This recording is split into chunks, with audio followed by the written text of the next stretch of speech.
Ya, Anda kembali di Apa Kabar Indonesia Malam, pemirsa. Kami coba mengajak Anda untuk melihat grafis yang sudah kami siapkan karena kita tahu betul karena beberapa hari ini memang isu mengenai minyak kita yang tak sesuai dengan takaran lagi-lagi ini masih terjadi bahkan hingga hari kemarin. Kita hari ini juga ingin melihat apakah sudah ditarik peredarannya oleh Kementerian Perdagangan. Kita hadirkan ini ada beberapa masalah terkait dengan minyak kita yang tadi juga sempat disampaikan oleh Pak Dirjen, tidak hanya mengenai isi takarannya yang tak sesuai saja, tapi juga kemudian mengenai kemasan ulang di botol bekas. Wow, bagaimana kemudian dampaknya tentu besar bagi masyarakat. Kemudian juga maraknya yang dijual online, padahal Kemendak jelas-jelas melarang penjualan minyak goreng bersubsidi untuk rakyat ini dijual secara online maupun di e-commerce ya. Belum lagi adanya minyak kita yang dipalsukan dari minyak curah. Ini yang tadi juga sempat disuarakan oleh para pedagang terjadi di wilayah Bandung dan juga di wilayah Jawa Tengah. Dan terakhir ini juga ada minyak kita yang dijual bundling. Jadi Komisi Pengawas Persaingan Usaha menemukan pelanggaran ini di mana pedagang minyak kita ini menjual dalam bentuk metode bundling yang lagi-lagi ini adalah minyak bersubsidi, minyak untuk rakyat yang seharusnya memang tidak dijual secara banding dan juga sudah ada aturan-aturan yang ada. Tadi langsung saja Mas Renaldi kita coba akan lihat ya, ini tadi kita sudah beli bersama-sama ya Mas ya? Ya. Ini boleh coba saya bantu Mas, saya perlihatkan dulu di kamera, boleh dibantu. Ini adalah minyak kita, di sini ada kecil sekali tertulis kalau saya kemudian boleh membacakan ada HET 15.700 per liter. Di sini ada kecil sekali di sini. Di bagian ujung kanan, di bagian kemasan ada 15.700 per liter. Sedangkan kalau saya cari pemirsa, di bagian label ini tidak ada satupun kemudian yang menunjukkan tulisan begitu ya. Biasanya adalah isi bersih gitu ya, atau neto sebesar 1 liter gitu. Tapi lagi-lagi di dalam label minyak kita kali ini tidak terlihat. Bahkan kalau kamera menyorot, bahkan sampai tidak terlihat ya, karena begitu kecil sekali tulisannya. HET 15.700 per liter dan tidak ada satupun yang tertera di sini mengenai isi bersih. Jelas di sini diproduksi oleh PT Arta Eka Global Asia. Ini yang kemudian sempat ramai diperbincangkan di mana perusahaan yang kemudian dituding nakal ini ya, mengakali kemasan yang tak sesuai dengan label yang tertera.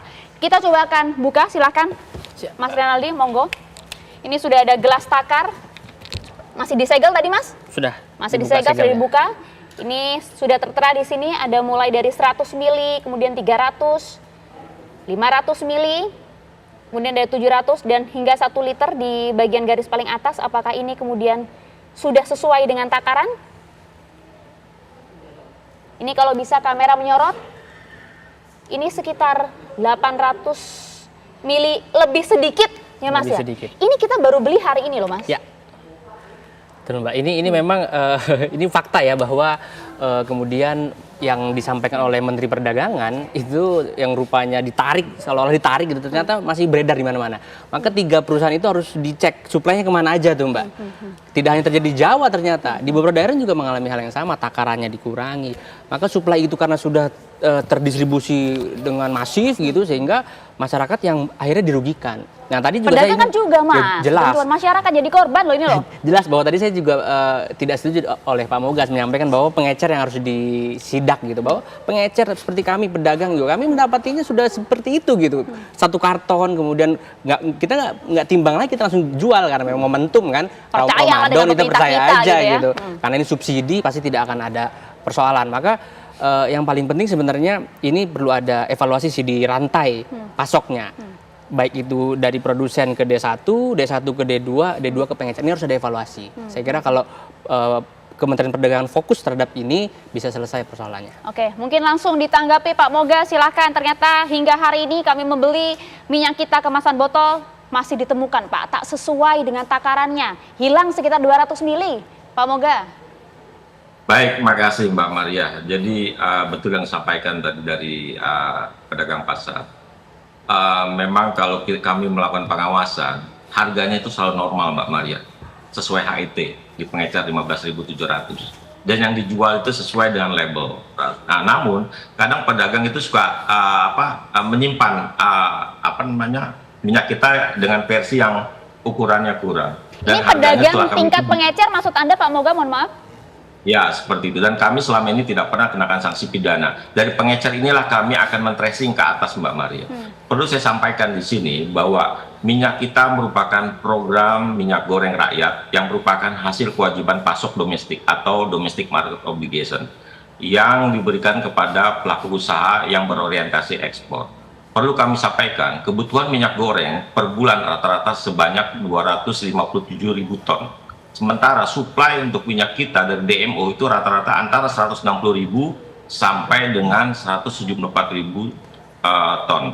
Nah, harga minyak kita ini HET-nya 15.700, sementara minyak premium itu harganya sekitar 22.300 ya per hari ini. Berarti ada selisih harga 6.000 lebih. Nah, hal inilah sehingga minat masyarakat untuk membeli minyak kita itu cukup tinggi. Nah, karena suplainya sangat terbatas, kebutuhannya tinggi, ada oknum-oknum tertentu yang memanfaatkan ini untuk mencari keuntungan. Demikian, Mbak Maria. Ya, baik, kami pun juga sebenarnya mengapresiasi betul apa yang dilakukan oleh Kementerian Perdagangan yang sudah menindak, tadi Anda sempat sebutkan, sudah bahkan melakukan proses pidana, sanksi pidana dilakukan di Bareskrim terhadap sejumlah perusahaan nakal yang culas menzolimi rakyat, begitu ya Pak ya. Tapi lagi-lagi Pak, bagaimana respon Kemendak Pak? Ini masih ditemukan hingga hari ini ada minyak kita yang tak sesuai dengan takaran. Publik jadinya khawatir sampai saat ini Pak Dirjen. Baik Mbak Maria, kami perlu dukungan peran serta masyarakat. Kita juga sudah melakukan pertemuan dengan berbagai pihak, termasuk dengan Dinas Perdagangan Dinas yang menangani perdagangan provinsi, kabupaten, kota, kemudian ke produsen, distributor 1, distributor 2, juga pengecer yang terdaftar dalam SIMIRA. Kami juga sudah di Dirjen Perdagangan Dalam Negeri sudah mengeluarkan surat edaran. Bila mana ada pelanggaran, itu akan dikenakan sanksi dan wajib memasang spanduk. Spanduk terkait dengan HET minyak kita dan sanksinya. Kepada masyarakat yang menemukan minyak kita yang tidak sesuai dengan label dan ukurannya, itu bisa melaporkan ke Satgas Pangan di daerah melalui Polsek, Polres, atau Dinas Perdagangan, sehingga kami bisa tindak lanjuti. Demikian. Begitu juga media dan masyarakat lainnya. Ya, jadi gini Mbak Maria, saya ingin klarifikasi ya bahwa sebenarnya ini tidak melulu kesalahan teman-teman pedagang. Kenapa kok jadi seperti pedagang pasar ini seperti dikambing hitamkan gitu, persoalan takaran, harga dan sebagainya. Kalau memang berani Kementerian Perdagangan untuk membuka semua data, baik di SIMIRA, dibuka datanya dari produsen ke D1 itu perusahaan siapa aja, dari D1 ke D2 perusahaan siapa aja, begitu juga seterusnya sampai ke pengecer. Siapa, Mas? Ya itu harus dibuka, itu harus dibuka supaya kita tahu, publik bisa lihat gitu. Sebenarnya persoalannya ada di mana, harga itu selisihnya ada di mana. Jangan sampai sekarang kami yang disalahkan gitu, dikambing hitamkan bahwa pedagang yang nakal dan lain sebagainya. Pedagang pasar Pak Moga izin, justru kami dapat harga 1 karton minyak kita aja itu udah di atas HET Pak. Bagaimana kami harus jualan 15.700 sementara HET-nya sudah di atas. Baik, silakan Pak Moga. Pak Renaldi.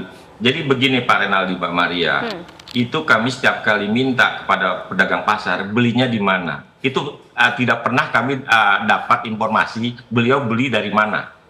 Seperti itu.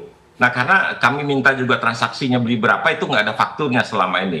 Nah, itulah hambatan kita di lapangan. Nah, dengan upaya kita yang pengawasan kita lakukan, ya kita dapat seperti yang saya sampaikan tadi, dari 311 pengawasan sudah ada 66 pelaku usaha yang kita kenakan sanksi. Kita tidak pernah mengenakan sanksi kepada pedagang di pasar. Kita hanya ingin mendapatkan informasi di mana mereka membelinya sehingga kita tracing ke atas seperti D1, D2 dan produsen. Dan sekarang ini kan sudah ada lagi mata rantai perdagangan minyak kita yang harusnya stop di D2 ke pengecer, ada lagi D3 pengecer yang membeli banyak, kemudian dibeli lagi. Nah, inilah yang menyebabkan harga semakin tinggi. Mas, kalau di lapangan gak ada yang mau jawab, ada mau di tracing tuh sama Pak Dirjen nih. Iya, sebab kalau dari bottom up ya seperti itu pasti harusnya top down gitu, kerja pemerintah dari atas, dari produsen dicek betul apakah ini sebabnya ada di sana, kita harus cek. Di hulu itu harusnya seperti apa, di jalur tengah kemudian di hilir. Ya kita di hilir gitu.